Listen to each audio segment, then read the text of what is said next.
So Mel, it's a tradition that you are a DLD. You're a dear friend. You have been a DLD already, and I'd like to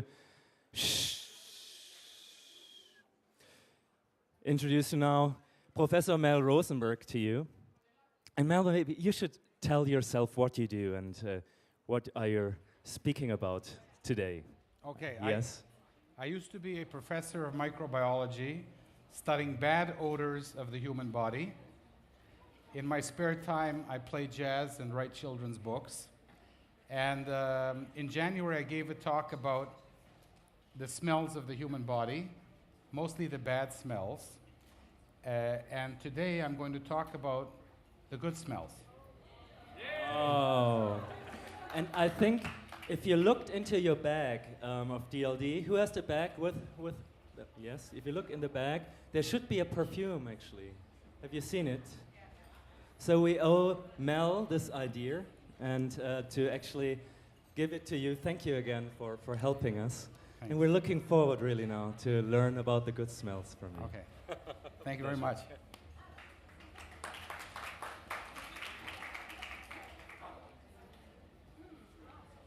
10 minutes? Hi, everyone. Am I going to see the slides somewhere? I have to turn around to see the slides?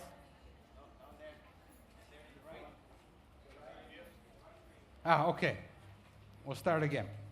Hi, everyone. The original name of my talk was The Secrets Behind the Perfumes. And what I wanted to share with you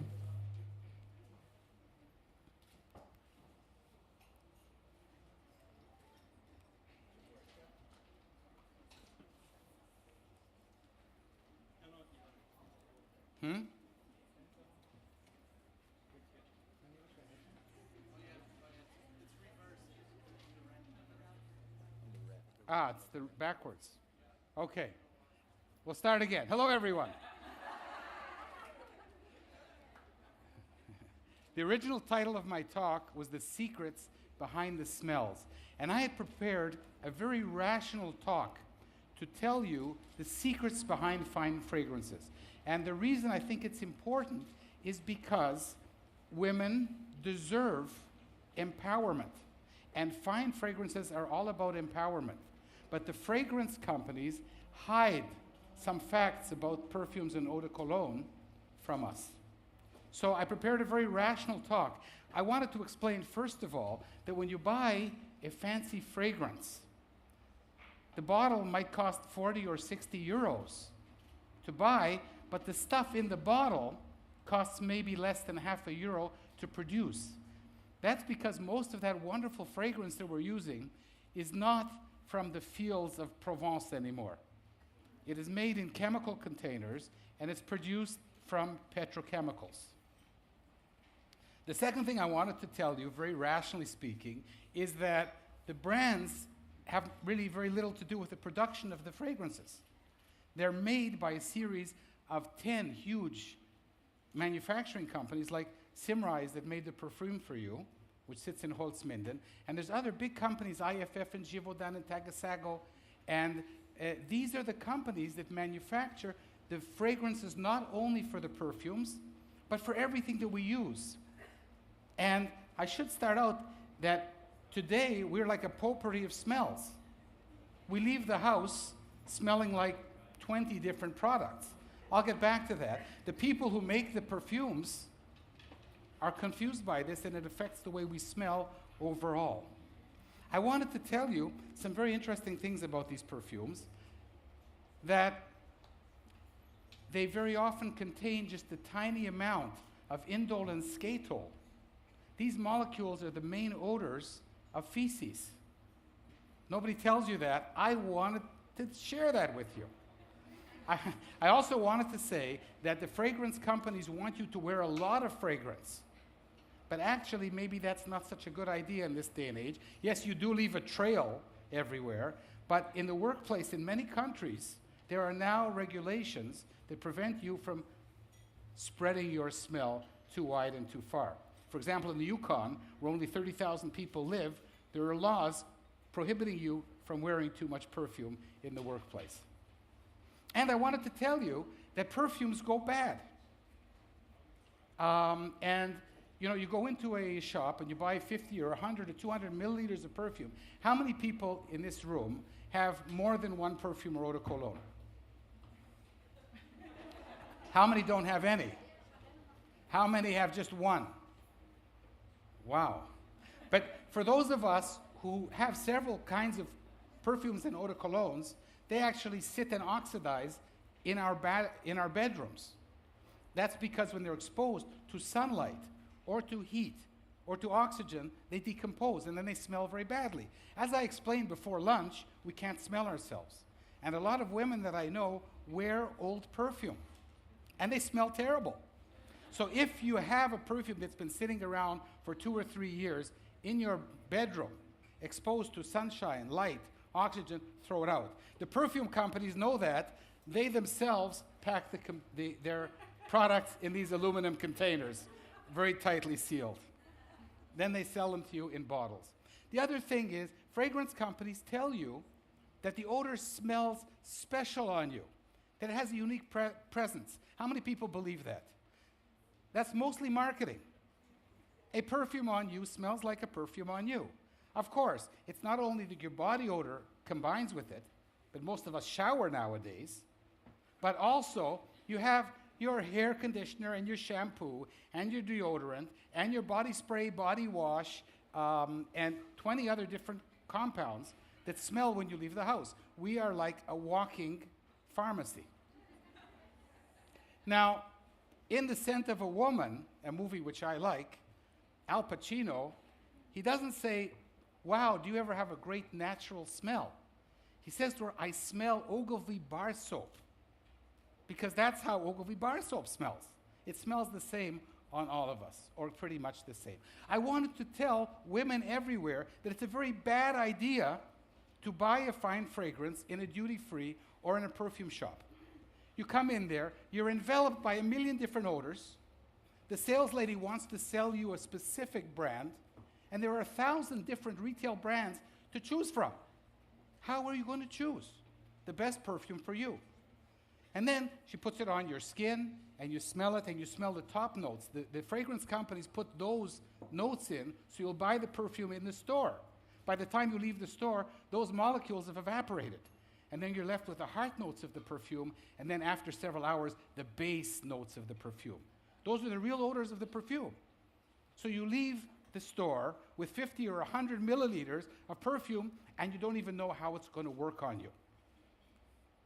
So, several ideas. The first idea, and thank you very much, Gabe, is the perfume companies should be selling us these little things of perfume that are like 15 or 10 milliliters that you can try out, and not 200 milliliters that will go bad. And for some reason they don't. Thank you, sir. I had another idea. This is a scientific idea. How about a perfume library where you go and you rent a couple of perfumes? There are 1,000 available right now retail. Take a few home with you and try them out over time. Try them with other things that you're wearing. Ask the people in your family how they smell. Wouldn't that be a good idea? The other thing I wanted to tell you is it's a very bad idea to wear perfume when your baby's born. Because just like other animals, and we are animals, babies bond to the smell of their mothers a few hours after birth. And if you're wearing Chanel, that baby is going to have a lot of mothers. Now, what happens if you're wearing a unisex perfume? Okay, we won't go there. In January, I explained that our natural odor starts when we reach puberty, our sexual maturity, and we develop these armpits with the hairs. This, by the way, is Pitt's pit. And these are our natural odors. These are the odors for which, for many thousands of years, we attracted and were attracted by the other gender. Why do we think that? Well, they just did a study. They exposed women to the odor of male armpits at a level that the woman couldn't even cognitively recognize, and they didn't tell her.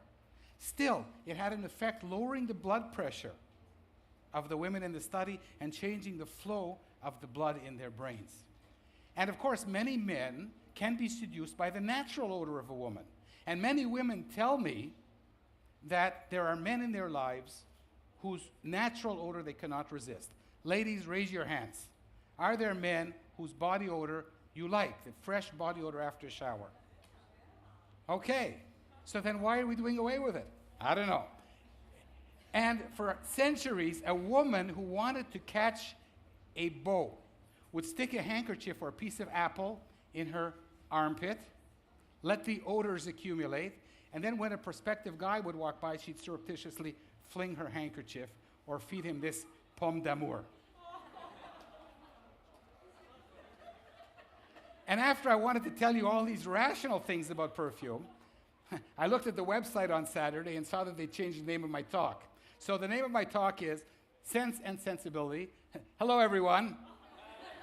I'm starting again. So I have a new talk now called Sense and Sensibility, which is about the emotional. I have no time left. About the emotional aspects of perfume and fine fragrances. Can you please reset that? I have no idea how much time I have. Okay? Now, I'm not a brain expert, but what happens when you smell is 5 million receptors are sitting up your nose waiting for these odor molecules. And when some of them pass by, they grab them and an electric signal is shot straight into your brain. Now, this goes into the primitive area of your brain, where it turns on sites associated with strong emotion. That's why smells can make us love and hate. It also goes straight to the limbic system, where it turns on memories. Smells light up memories. They can make me, for example, the smell of wintergreen reminds me of chewing gum that I used to chew when I was 6 years old. The smell of coppertone reminds me of an aunt of mine, Aunt Rochel, who died 30 years ago. And that's an amazing aspect of smell. So you have to keep this in mind. I'll just go back here for a moment. Because here, when I was in Holland 3 years ago, we chanced upon a church, and right next to the church is a brothel. Here's the brothel. And I think this is what the sense of smell is doing to us, really. You know, you have here the very advanced state of the brain, the cortex saying, I'm going to be a good person, I'm going to go to church, right? I'm going to wait for my rewards in the next kingdom. Remember, we're females, too much science. Okay. And the brothel is saying, no, I want my satisfaction now. I want my heaven on earth. And I think that that's what smells are telling us. Look at this advertisement. There's nothing rational about this advertisement. I can't figure out where her hand is. And the eyes are not even in the advertisement. It's like, close your eyes and smell. Go with the flow. Okay, when you buy a Gucci bag, that's an accessory, right? And you walk down the street, men won't even notice that you're wearing a handbag. But smells is something different. Smell is an accessory that has an effect on us. Gordon Lightfoot, a very famous Canadian singer, wrote a song 45 years ago that sticks in my brain about his meeting with a woman. He doesn't mention the color of her hair, what her eyes look like, her face, her legs. He talks about her perfume, and it goes like this. The perfume that she wore was from some little store on the downside of town. But it lingered on long after she'd gone. I remember it well. So this is a song about a woman, and it's all about the perfume, and she bought the perfume. Right? Something crazy going on. Even more amazing, if we go back to the time of the Bible, smells, after all, are all about seduction and, shall I say, deceit. The story of Isaac. He's growing old. And one day, his son Esau comes in from the field, and he smells this good thing cooking because Jacob is cooking a lentil stew. And he says, hey, brother, what's that on the fire? And Jacob says, I'm cooking a lentil stew. And Esau said, can I have some of that red stew? And Jacob says, sure, but it'll cost you your birthright. Ration, irration. So there you have Esau saying, birthright. Oh, stew. Birthright, stew. Okay, take my birthright, give me the food. And the very next day, where am I here? One second. Okay. The very next day, Isaac is going to bless his sons, and Rebekah do you remember this from the Bible? We all went to Bible school. And Rebekah puts on his arms the sheep clothing so that Isaac will not recognize Jacob and think that he's Esau. And initially, Isaac is suspicious, and he says, the sound of your voice is the sound of Jacob, not Esau. Are you sure that you're Esau? And Jacob says, yeah. And then Isaac smells the smell. And this is from the Bible. When Isaac caught the scent of his clothing, he blessed him, saying, yes, my son smells like the scent of an open field, which the Lord has blessed.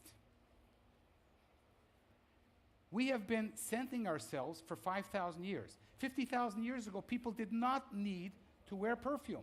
And there probably was no such thing. They lived in small communities, and the natural smell of human beings, that is what caused us to become attracted to each other. But for 5,000 years, we have learned the fine art of seductive perfuming since the time of the early Egyptians. This is a perfume bottle, believe it or not, from the Greeks about 2,500 years ago, but I'm in a hurry. It's instructive to talk about what goes into a perfume. Two things, flowers and musk. Flowers, why do we love the smell of flowers so much? Flowers are the sexual organs of plants. They smell to attract bees and butterflies in order to pollinate them. Hey, we don't pollinate flowers, and yet we are drawn irrationally, irresistibly to the smell of roses and jasmine. The second interesting fact is that perfumes contain musk. They've contained musk for thousands of years. It's mentioned in the Jewish Talmud almost 2,000 years ago. This is the sexy smell of the Asian musk deer and muskrats and civet cats and beavers. So while we were civilizing and taming animals, right, we were also learning how to use their odors to improve our chance of finding somebody, right? So in perfumes, we have this natural odor, which is the attractive odor of animals. Okay, Sense and Sensibility was published in 1811. In that century, three very important things happened in the smell world. The first was that we learned how to bathe. And since the Renaissance, people had not taken baths, thinking that it was unhealthy to take a bath. People lived their whole lives without taking a bath. So if you were rich, you could commission a perfume, which was mainly to mask your terrible body odors. But in the 19th century, we started to take baths.